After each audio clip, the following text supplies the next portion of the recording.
Good afternoon and welcome to today's webinar, Microsoft Operations Management Suite and Advanced Threat Analytics. Our presenter today will be Reed Weedor. I wanted to let everybody know that at the end of the presentation we will have about 10 to 15 minutes for Q&A, so please type any questions that you have into the chat pod. Now I'm going to turn it over to Reed. Afternoon, everyone. Glad to have you on the call with me today. We're going to be going over a lot of content around these products and solutions. And so I would encourage you, if you do have questions, please ask them through the chat window and we will try and get them to the end. I'm going to try and push forward fairly aggressively to cover all of the different topics so that everyone on the call has the ability to see all of the different components that they're interested in. If you have any questions throughout, though, again, I'll encourage you to please ask them of the team. So today, we're going to be talking about some solutions to common challenges that I personally see and that many of the consultants here see at lots of IT operations all across the country.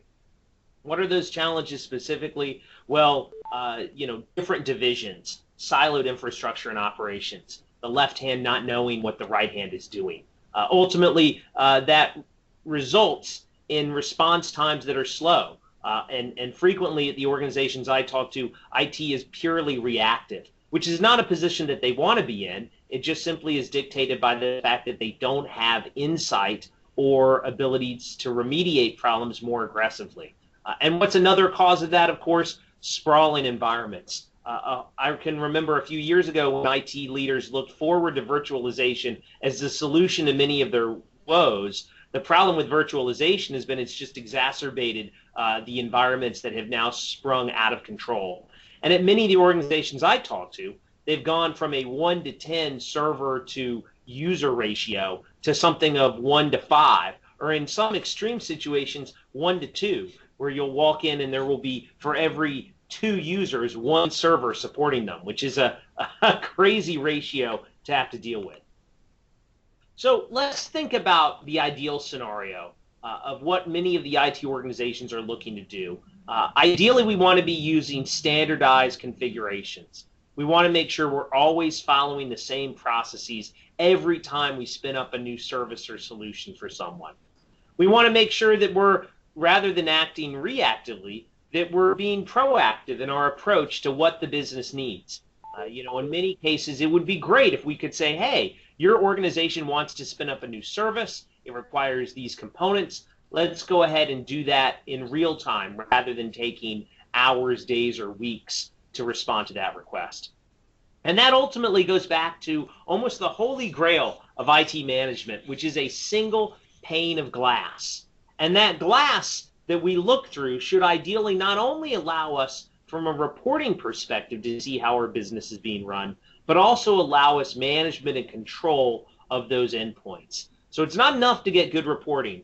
I think many of us were of the mindset that if we could only get things to green, if we could get a report that showed everything being green, that would be great, and then we could stay in that status green section. But for most of us, we really do need to have that ability to remediate through that console and actually control our environments. So let's think about where Microsoft has come as an organization towards this approach. If you think back to the days of early System Center, it was very much organized around managing desktops, around making sure that every desktop was being patched, maintained, secure, etc. From there, System Center, Configuration Manager, and Ops Manager, and all of the components began to expand to controlling server environments, ultimately to controlling specific workloads. When you think of System Center Virtual Machine Manager, the ability to move virtual machines between private and hybrid and public cloud scenarios. And what is that driving to? It's driving to a future where all of this management is done really as a service. It's heterogeneous. It's not aligned around specific, desktop OSs or server OSs. It's open. It's leveraging the power of the cloud while still advantaging organizations who have made significant investments in their infrastructure. And ultimately, it's all about improving productivity. All of this management workload is something that IT organizations ideally know what the defined cost is and know that ultimately the ability to drive business value is how they're going to be measured. No one is going to go back to an IT organization and say, hey, you guys deployed this great management tool and now you're spending, 5% less time managing our machines. That's not how businesses associate value with the IT organization. Where they see real value is being able to say we have a new project or a new initiative and it took us only a few hours to get running with IT's blessing. That's where the real value is. And that's what we're going to focus on today. So we have a couple of different solutions that we're going to talk about today. We're going to start with the Operations Management Suite, because that really covers a lot of the workloads that we're going to be describing. Later, we'll start to bridge into a discussion more around security and advanced threat analytics. But we're going to start with Operations Management Suite, which you'll hear me refer to as OMS occasionally. I apologize. Much like many Microsoft services, we tend to describe them in terms of three-letter acronyms. What does Operations Management Suite actually let you do? The most important thing to remember is that Operations Management Suite is a cloud-powered service that can expand to new capabilities. So we're going to be talking about where it is today, but if I were to give this webinar in 6 months, let alone a year, there will be many more features and functionality that are coming to Operations Management Suite. So if you don't see your preferred item on this list, if there's one specific workload that you say, man, I really need to have this, don't rule it out. There's lots of stuff on the roadmap that's coming out in the next 6 months, and there will be even greater features and functionality coming out beyond that.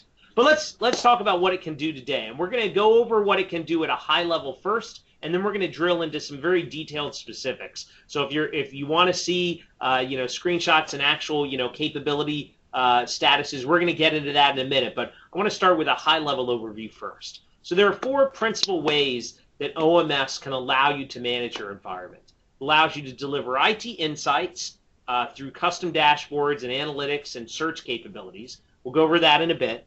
It allows you to improve your operational efficiency. I talk to a lot of customers who believe that they are in a good position when it comes to automation. But when you start talking about the common tasks that they perform, frequently they'll measure those time in hours. If it takes you hours to do a task, it's probably not fully automated. Ultimately, you want to be able to add protection to your data center. And OMS allows you very easily to not only back up the workloads in your environment, but to have true disaster recovery solutions in your environment. So this goes beyond simply saying, hey, this is being backed up and maintained, to saying this is a true DR site and we can fail over to it and we can continue to work. Many of the organizations I've chatted with over the years have been entrenched in a backup and recovery mindset, and that's a great mindset, but most consumers of these services at businesses across the nation really view it in terms of high availability, and that's what OMS is helping you drive to. Not merely saying, hey, we can recover in 5 hours, but saying we have the ability to very easily replace when services go down. The final component that we'll talk about today is around security and compliance, and that's really going to be the bridge to ATA. But even basic levels of security, OMS can help ensure that your environment is safe and secure at any time through a single console, which is a huge advantage for most of the shops that I talk to. So what do these 4 workloads look like? Well, from a high level, when we're talking about IT insights with log analytics, we really want to be able to reach out to all of the different devices inside your environment, whether that's on premises, in a data center, even leveraging a cloud service like Azure, or even a competing cloud service. These analytics can allow you to see what's going on inside your organization. We'll go into the specific solution packs in a minute, but it's important to recognize that the solution packs that are available today allow you to get a huge amount of value. Those are not the only solution packs that are planned for OMS in the future. So this is just a taste of what's coming, but even what they have right now is probably a big enough bite of the apple for most IT organizations to start eating today. Now, ultimately, being able to get analytics is great, and being able to see where there are problems and remediate them is great. But in terms of the biggest value to the business comes from process automation. And a new feature that's only been introduced in the last couple of years called desired state configuration. We'll go into this a little bit in greater detail later in the presentation. But the thing to remember is that a lot of the tasks that get performed on a regular basis are tasks that are not incredibly complex. Think about 5 or 10 years ago when stakeholders would come to you in the organization and report that different services weren't working optimally. If a service needed to be restarted, if a server needed to be restarted, that's not a terribly difficult or onerous task to perform. If something's not working the right way, with desired state configuration, we can set up what's known as a good state, and if it deviates from that state, it can automatically remediate itself to get back into a healthy state. So it's really just a matter of setting up those desired state configuration settings and then working from there. The other component of process automation that I want to cover very briefly, you do have the ability to say, here's my business process, even if it's very technical, and it will move through that process automatically. So you may have a pseudo business workflow documented in something like Word or Excel. This just brings that into the technical world, much like a orchestrator workbook, and allows you to build that out for your organization. I covered the backup and site recovery options. The key advantage here for you as an organization is the ability to say that these workloads can be automated. So rather than having to do this every single time, you can identify what your your disaster recovery plan is, and you can say we're going to be able to recover in this amount of time from physical or virtual assets. And that includes new scenarios. We see a lot of organizations that have developers who are spinning up workloads in services such as Azure. That's great. That flexibility is a very useful feature of using Microsoft's cloud. The problem there is that if developers get into the habit of doing that, they're not going to stop and think, hey, what happens when this database gets corrupt or when this VM goes down? And so by enabling OMS to have site recovery and backup, you can ensure that all of those workloads, regardless of whether you provision it or a developer provisioned it, can be backed up and maintained in real time. Finally, I mentioned the security and compliance aspect. This is a huge advantage of OMS, which is the ability to very quickly drive forward to value.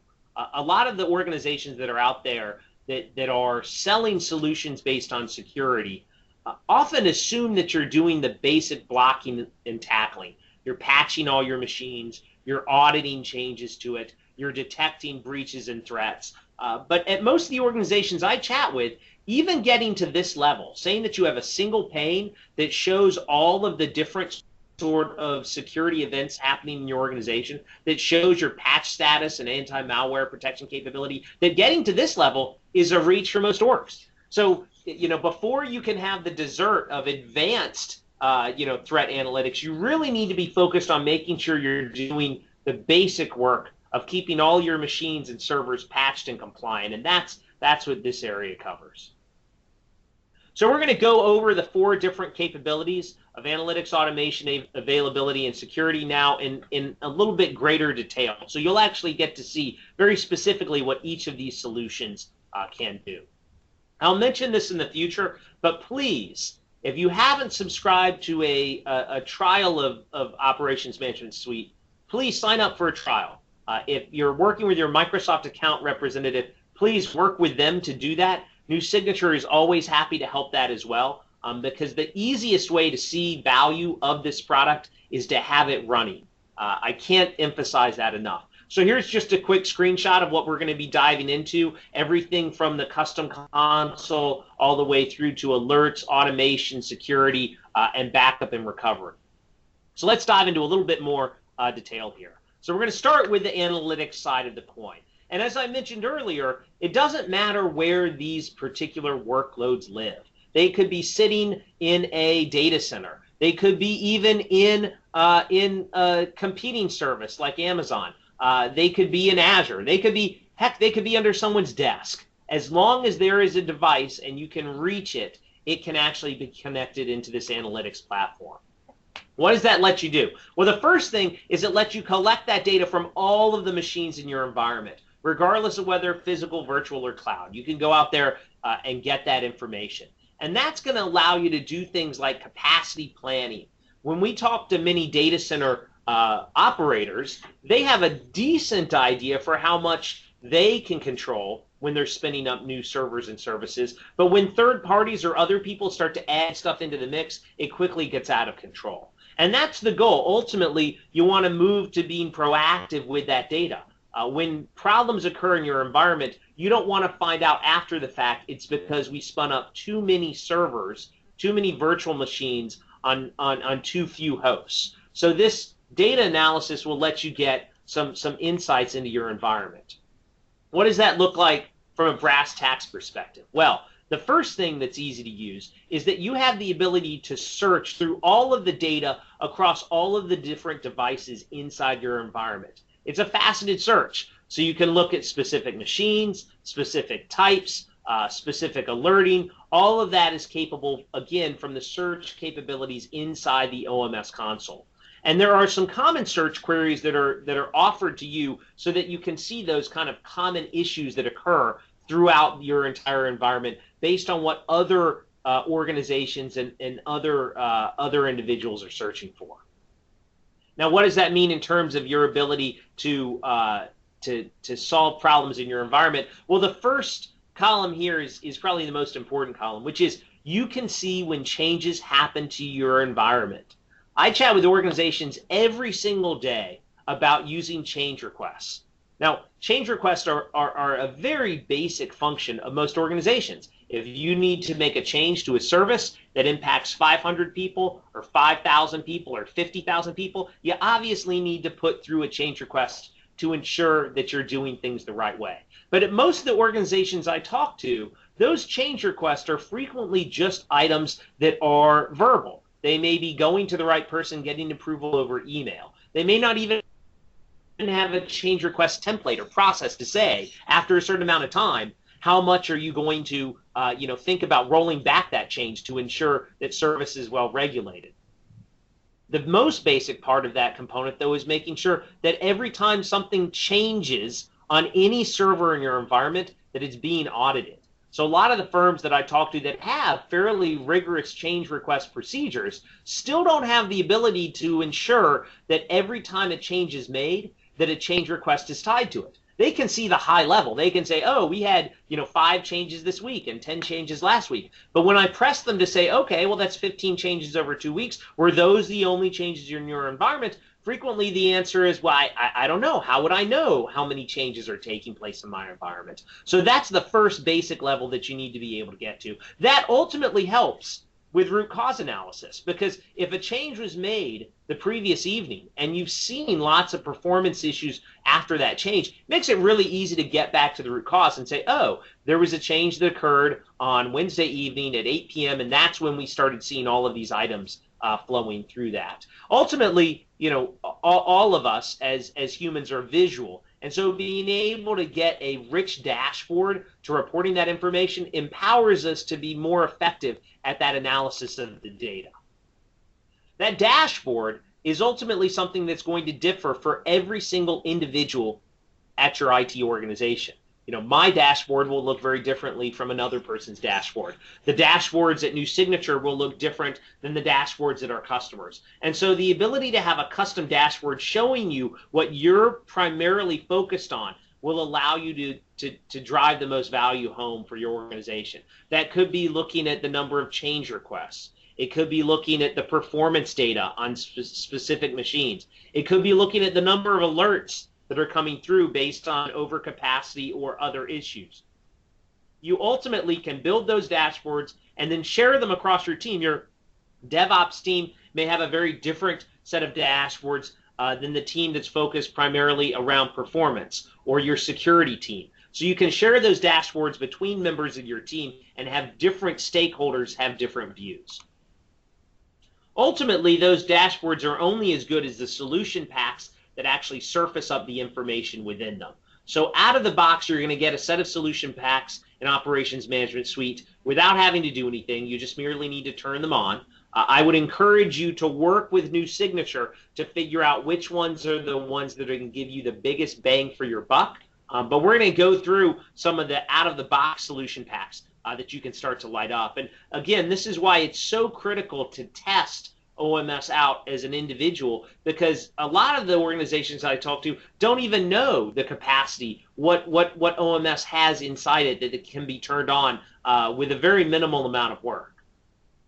The first one that's probably an easy solution pack to see the value of is alert management. So if you've already invested energy and time into spinning up a solution like System Center Operations Manager, frequently what we'll see is those alerts tend to be a little bit spammy. There are lots of alerts coming out of it. You know, you don't need a PhD to figure out which ones are the important ones. You can hook the alert management functions within Operations Management Suite into a SCOM environment, and it will allow you to drill down very granularly based on the alerting that's coming out of that environment, and to even give you some common alert queries to show you what you really should be focused on from a time-based aspect, from a priority-based aspect. Capacity planning. I hear lots of customers who say they want this capability, but they don't really know where to begin.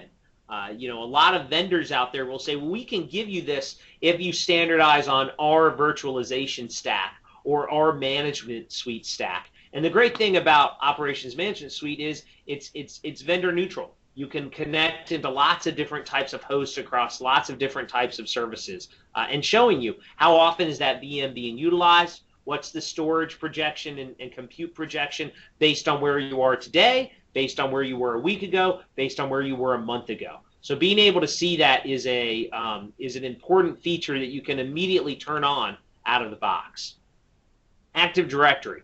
Every single one of us at all of our organizations are using Active Directory from an assessment perspective. And many of us have run these assessments perhaps once a year, perhaps once every 3 to 4 years. Occasionally, you know, consultants will come in, a group like New Signature, run an assessment and say, hey, your Active Directory is in pretty bad shape. You need to clean it up so that we can do this next project. Wouldn't it be great if you could see in real time how healthy your Active Directory is?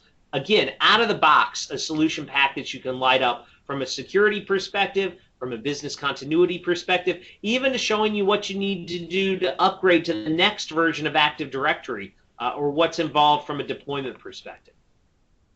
One of the other big features that's especially timely right now is SQL Server assessment. So at many of the organizations I talk to, there are applications built upon older versions of SQL that just have never been reevaluated. You know, if you think about a product that was developed 8 or 9 years ago, chances are it was built on SQL 2005, maybe 2008. But either way, you're so far behind the curve in terms of the modern platform of SQL that you may have lots of these older versions of SQL Server running around supporting apps that you're not even aware of. With a SQL Server assessment, you can see, you know, what are the performance recommendations, what are the changes that need to be made. One of the biggest, I would say, challenges with SQL, as with many of Microsoft's products in the past, has been that the product team, over time, has developed a set of best practices and standards. And for most customers, the problem there is that those best practices can change. So if you think back to 5 or 6 years ago, what might have been best practices for a SQL Server then could be completely different from a SQL Server best practice today. With the solution pack, as the product team makes changes to those recommendations based on what they've seen in the real world, that will flow through automatically to making recommendations to your environment. So you don't have to worry that you're going to get a clean bill of health today and that will fall out of compliance over a year or 2 years. This will always show you the real-time status of your SQL environment. I mentioned change tracking, and if you take away only one thing from this presentation, it's that this is a huge advantage to you as an organization. To know how many changes are happening in your environment today is incredibly important. Why? Because I would offer that over 95% of the problems that we see at most environments can be tracked back to a change. Now, that change may be automated. It may not be a change that a human made, but whether it was a service failure or an application modification or an OS modification, it doesn't matter. if those changes are taking place in your environment, chances are problems are going to occur. Because again, you need to be on top of this stuff.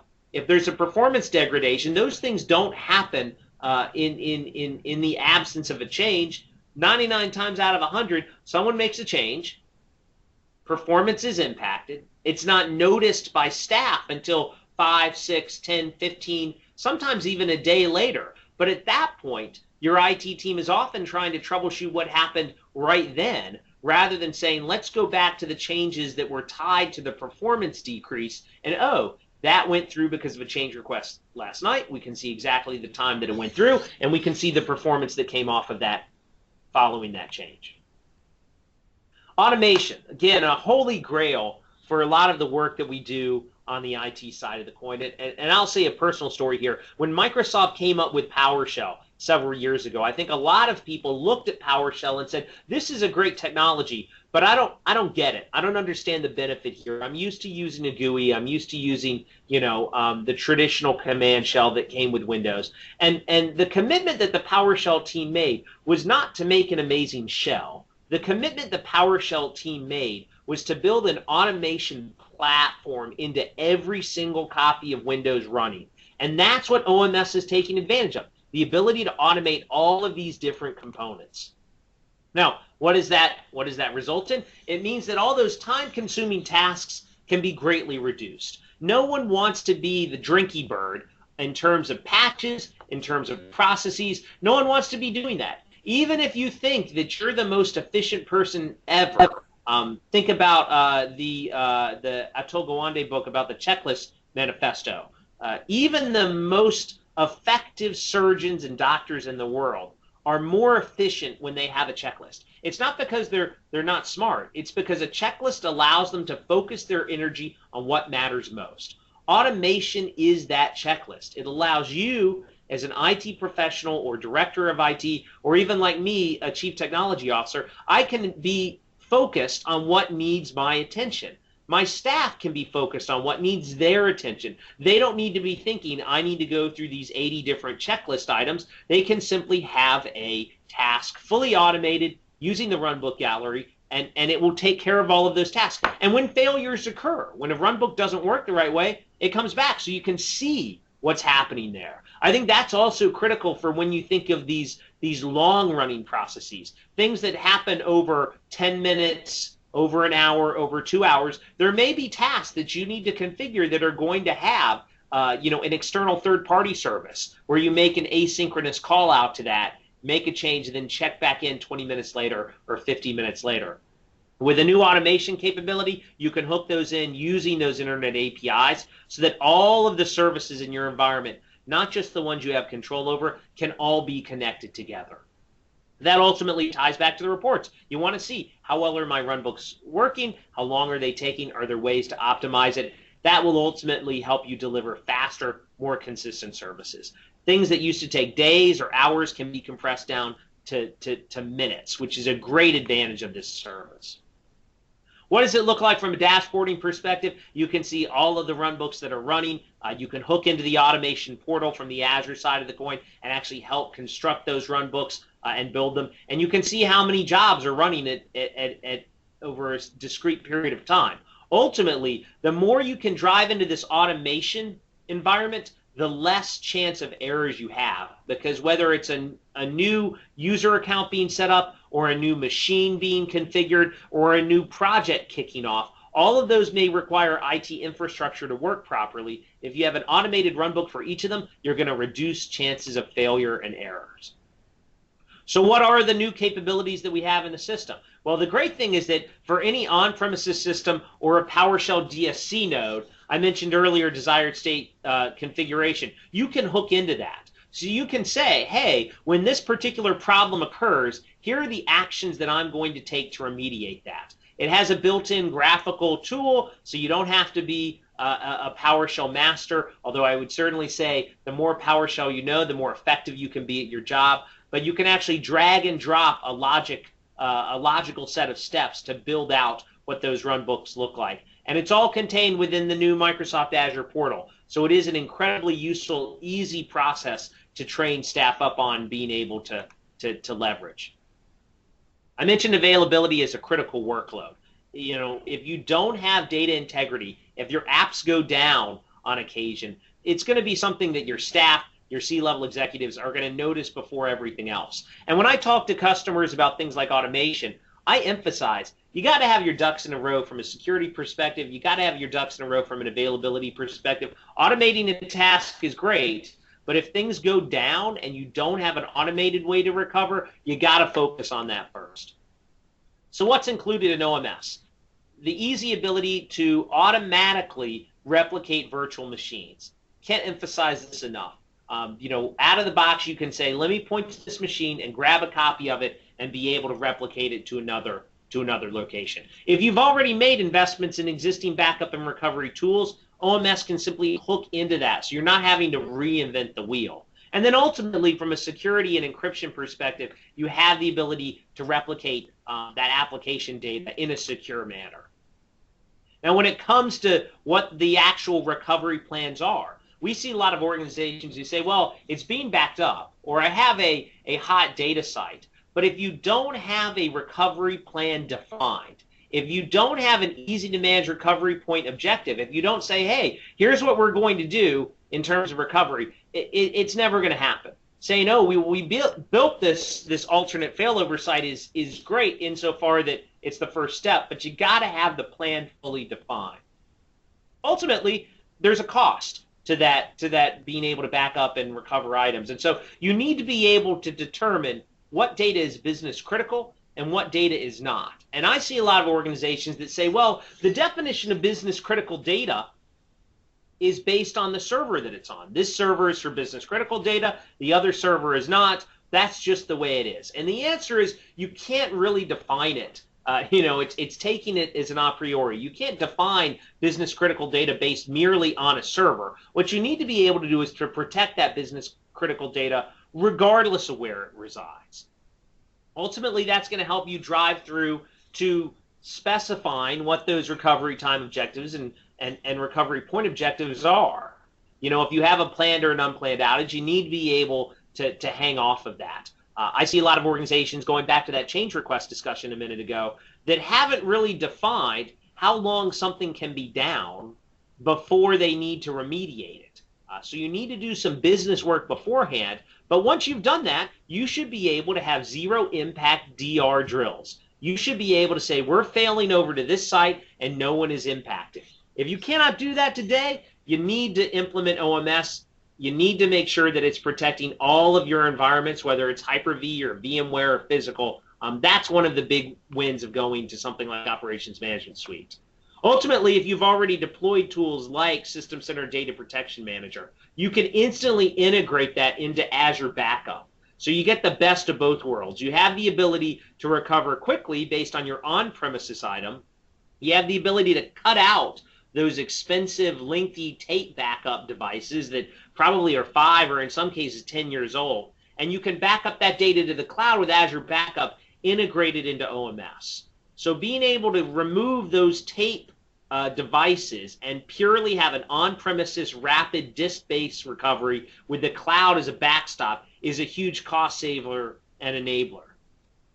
Ultimately, you may want to be able to say, I want to save this data for long periods of time. Going back to the tape argument before, that's always been the argument of many of the tape vendors. Well, this tape will last forever or what have you.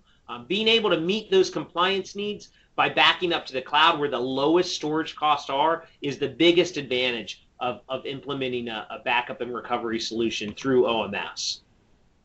And again, this is all in the same dashboard, so you're not having to hop between different servers or services or different cloud-based or on-premises portals. It's all in one portal to see all of the servers you're backing up, how much space they're taking, what's the status of those jobs, and being able to hook in to show if there are errors or gaps, what those gaps are. Being able to have this single portal is a huge win. Now, I mentioned the final component of those 4 pillars is security. And we'll go into advanced threat analytics here in a minute to cover that workload. But even with OMS, you get a huge amount of information that can allow you to be more proactive with your business. You can see from a patch perspective, you can see from an update perspective, you can see an audit and malware perspective. That's all included inside of OMS. If I want to be able to see how many machines, how many people are authenticating, all of the threats in my environment, again, because it's doing analytics on the back end from the logs it's taking in real time, as best practices guidance changes, you'll be able to see. Let's imagine that a new attack vector is uncovered sometime next week. In a historical situation, you would have had to program that in, and then you would never see that coming forward. With a cloud-based solution, when Microsoft updates their guidance, you have the ability to come in there and look at that. And that shows things that aren't even items that today, for most on-premises customers, they have the ability to see. Are the number of auth attempts increasing dramatically? Are the number of processes executed increasing? What are people doing outside of your environment in terms of the total number of remote IP addresses? Those are things that historically were very difficult to wrap your hands around, especially for organizations that had assets in the cloud, on-premises, and in data centers. You can also see what are the top issues that you need to target. Password resets are a great example. We see lots of customers adopting self-service password reset as part of the enterprise mobility suite. Being able to determine, hey, well, I'm not going to lock people out after 50 times. I'm just going to see what devices are trying to log in over and over again and take proactive action on them, can prevent your organization from being a victim of a denial of service attack, which is a reason Microsoft changed its best practice a number of years ago. Ultimately, it all goes back to the basics. If you're not patching your servers, if you're not doing change requests properly, you're going to have issues in your environment. So being able to say, we're fully patched, we know every change that happened, and we authorized it is a huge win for you from a security perspective. Even going down to malware, saying, hey, here are the servers that have threats, here's the protection status of all of those. It's built into the operating system, but the ability to have that surfaced within a single console, again, saves you time from a security perspective. Now, the updates, I can't emphasize this enough. If you're not doing your updates, everything else is gravy. Because, again, if a zero-day exploit comes out, you don't want to be sitting there telling your CEO or COO, hey, we're 95% up to date. You want to track that in real time, and this is what will allow you to see in real time all the devices that are secure and not secure, and what types of updates are missing. Maybe it's a driver update, maybe it's a feature update, it's not a security update. It's good to position those as two different buckets to discuss. So once you've mastered those basic steps of security, things like being able to make sure your servers are patched and maintained. And I would offer even higher level values, things like multi-factor authentication and role-based access control. There's still a level of threat out there that can come in and do some damage in your environment. So that's where a solution like Advanced Threat Analytics really starts to become a useful tool to add to your portfolio. What is Advanced Threat Analytics and why do you need it? Well, the first thing is that it's very quick to see value in your environment. So you're not having to wait days or weeks or months to get value from it. I've chatted with lots of organizations that have implemented intrusion detection systems or intrusion prevention systems, and the first week or 2 weeks or 3 weeks is really just digging through the cruft. I remember I had an organization that called me up and said that they were under an advanced attack, and my first question to them was, how soon did you turn on your IDS? And they said, well, we turned it on last night. And I said, look, you can't turn on one of these vendor solutions overnight and it's expected to provide you value, because all of those other competitors take time to learn about your environment. The best thing about ATA, as soon as you turn it on, you can start to get instance analysis. Now, how does that actually work? Well, it can integrate into your existing log structure without requiring you to do any changes to your environment. And from a networking perspective, rather than having an agent-based mechanism that hooks into things that need to be installed, you can actually just hook it into your network and allow it to deploy alongside your existing Active Directory to instantly get that analysis. So for organizations that are very security conscious, there is no actual exposure. No one is aware that you've turned on ATA other than your networking team at most organizations, which means that if there are active attacks happening, the intruders are not going to be aware that you've turned this on, which is a great addition to it. How does that actually work? Well, once you've configured your network to mirror some of the network traffic, it will copy all of the AD traffic and collect it from the various existing monitoring systems that you have, and it will send it into advanced threat analytics. Once that has been collected, it's going to start to look for what's normal behavior and abnormal behavior.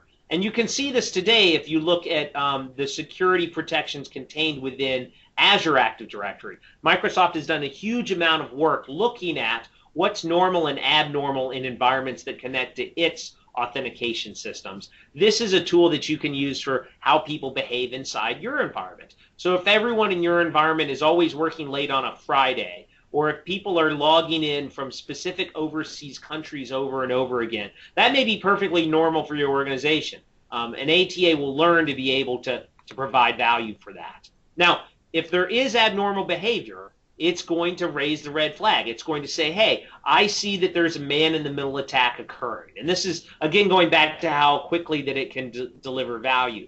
The value of being able to look outside your network and say these individuals are coming in from this particular country or this particular area, that's something that needs to be learned. But if someone's doing an actual pass-the-hash attack or a man-in-the-middle attack, that's something that can be, detected in moment one. You don't have to wait to be able to do that. So that's a huge advantage from a detection perspective. And then finally, the most important part of any security system is how it's alerting you. It needs to be able to identify who was attacking, what were they doing, when did it actually occur, and how did it occur. And that's, for a lot of organizations that I talk to, they just can't connect the dots. There's so much information. If they, get a very dedicated network engineer to set up some port mirroring, and they start, breaking out, Wireshark or what have you, and start looking through network capture traffic, there's just too much information for a human being to go through and identify these sorts of attacks. That's why ATA provides a big value, is you don't have to be an expert in this field to be able to see the sorts of attacks that are happening. Now, what sorts of attacks are those that it can protect against? I mentioned pass the hash.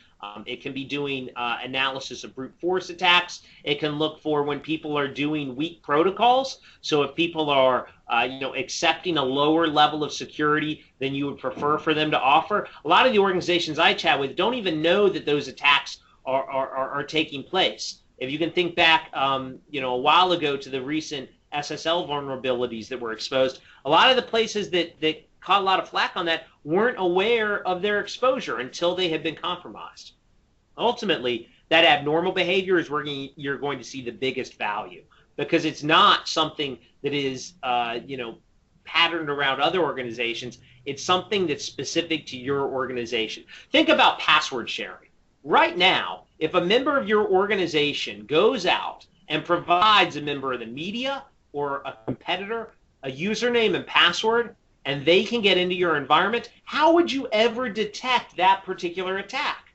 It's a person coming in, they're using a regular username and password. What would they do that would be abnormal?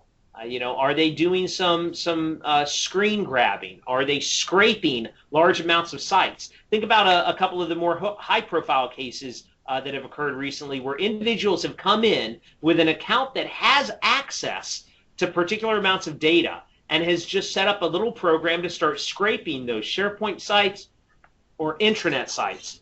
Advanced threat analytics will say, hey, we notice this behavior is abnormal. This person doesn't normally go to, the CFO's SharePoint site and start grabbing Excel documents, or looking in the HR site and grabbing documents related to that. So those are the sort of attack mechanisms that ATA is uniquely positioned to be able to provide value for you, to help you identify who are those actors that are doing that. Now, I would be remiss if I didn't point out that the way that you could address a lot of these issues is to deploy tools like multi-factor authentication or tools like role-based access control. So if you're not using those tools today, Advanced threat analytics is a great tool, but you really gotta eat your vegetables before you get to your dessert. So please talk to your Microsoft account rep.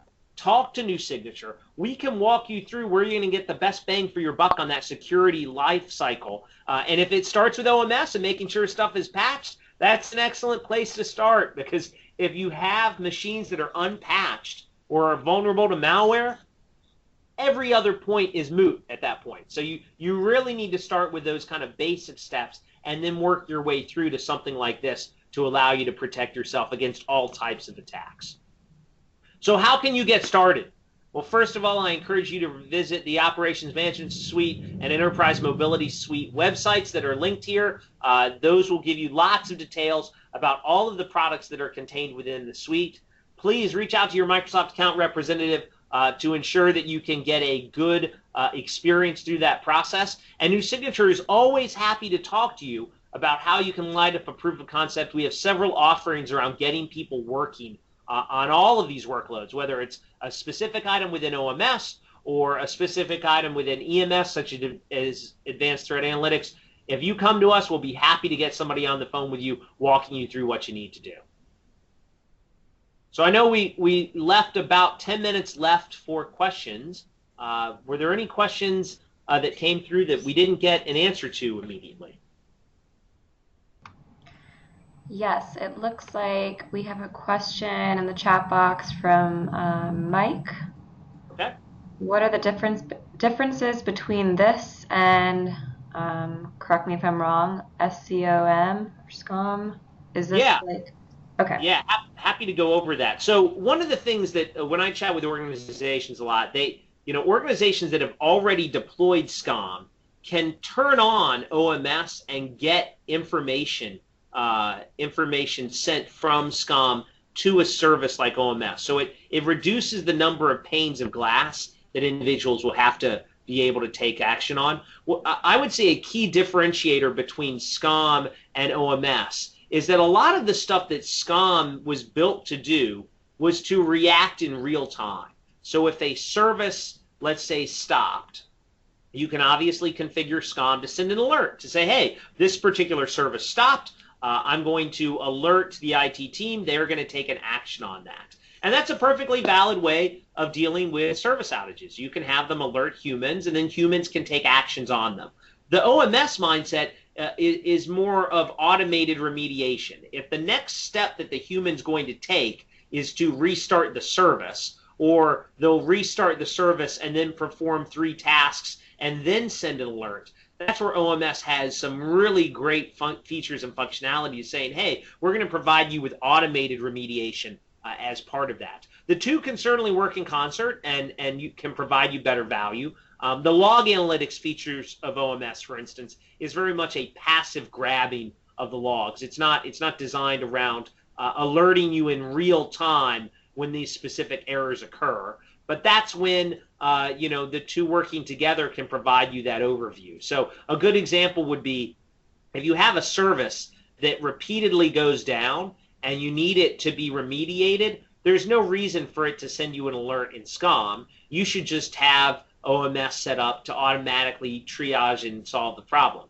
If there are services that don't typically go down, that you don't have common runbooks set up for, and you do want to be alerted about via email, that's where a solution like SCOM would really fit in. And you can say, hey, I want it to alert me for things that are outside what I'm typically able to address to eliminate. For many, the way I think about it in terms of the two products is OMS is the basic blocking and tackling. Are your servers aligned with best practices? Are they fully patched and updated?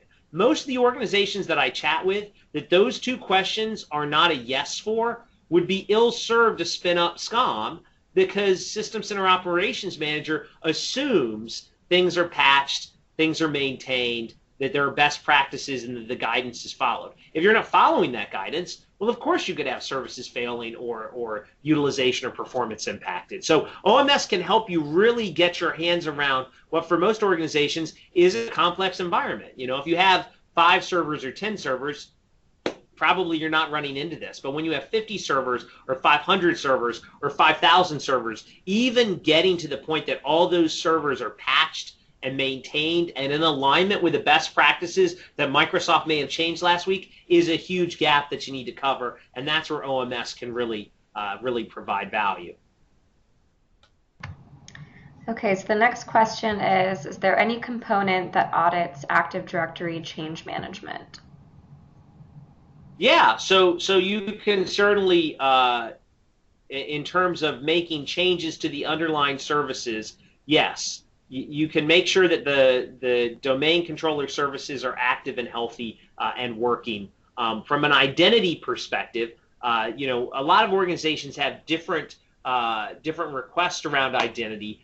If it's are the service, is Active Directory itself healthy? OMS is definitely a good solution for that. If it's, are people acting in abnormal ways, that's where advanced threat analytics is going to be the tool that you might want to be able to use, because it can allow you to look at the sorts of behavior people are using or performing on a regular basis. And there are some components even within Azure Active Directory itself. So one of the first steps many of the organizations we talk to about using is linking their existing Active Directory with the cloud service of Azure Active Directory. And the big benefits of that are you instantly get access to see when people are authenticating to these cloud solutions, are they behaving in a regular manner or an abnormal manner? An example I'll use is if I have a member of my organization who's leveraging a cloud service for authentication, they can actually connect into that cloud service. It will connect back to their local Active Directory account, give them access to that. But because they're accessing a cloud service, Azure Active Directory is smart enough to record where that person is connecting in. And if that looks unusual, if they log in from a country that they've never been to before, it can send an alert and say, hey, this person is logging in from Italy. They've never logged in from Italy before. That's unusual. Why don't you have a member of your operations team see, are they actually in Italy, or potentially could their account have been compromised by someone in that location? Other questions? And I will say, if questions come in either close to the end or if you have follow-up questions afterwards, please reach out to us at New Signature. We're always happy to have a follow-up conversation or a follow-up demonstration of these capabilities. And the best way to learn this stuff, again, you go to Microsoft.com/OMS, you can sign up for a trial, you can start kicking the tires on it. There's so many capabilities and features in these products and services. I encourage you to reach out to New Signature so that you can know, all things being equal in the security landscape, where is the best place to begin rather than trying to eat it all in one sitting. Lindsay or Victoria, were there any other questions I could answer for this part? So there is one that says, does this capacity planning support connecting at a storage level? I'm not really sure though. Yeah, I can certainly get back to you, Mike, on that. We can definitely see in terms of the specific vendor that you have questions about. It is an agent-based modification, so if that is not surfaced up to the OS itself, we need to see how we could hook that in. And then that's, again, part of that story of System Center working with OMS together. There may be a solution pack that's loaded up into System Center Operations Manager for that specific device that you could then simply surface up to OMS to provide that functionality if it's not natively within the OMS solution stack. The way I like to think about it between SCOM and OMS is that SCOM is for that real-time, I need to take an action on this because something occurred right away. OMS is very much organized around best practices. So if you think about your current environment, if something took place right now and it couldn't be automatically remediated and required a human to deal with it, SCOM would be a great solution for you. If instead you wanted to say, over the course of this week, are we in alignment with Microsoft's best practices? Are we patching everything? Are we maintaining everything? Are we configured the right way? That's where OMS is going to provide the best value for you. And for most organizations, that value is going to be something that is where they really need to begin. Thanks so much, Reed. I think that's going to be all of our questions for today. Just to let everybody know, we are going to send out a recording in 1 to 2 business days that includes the slides. So I wanted to thank everybody for attending today's webinar, and have a great day.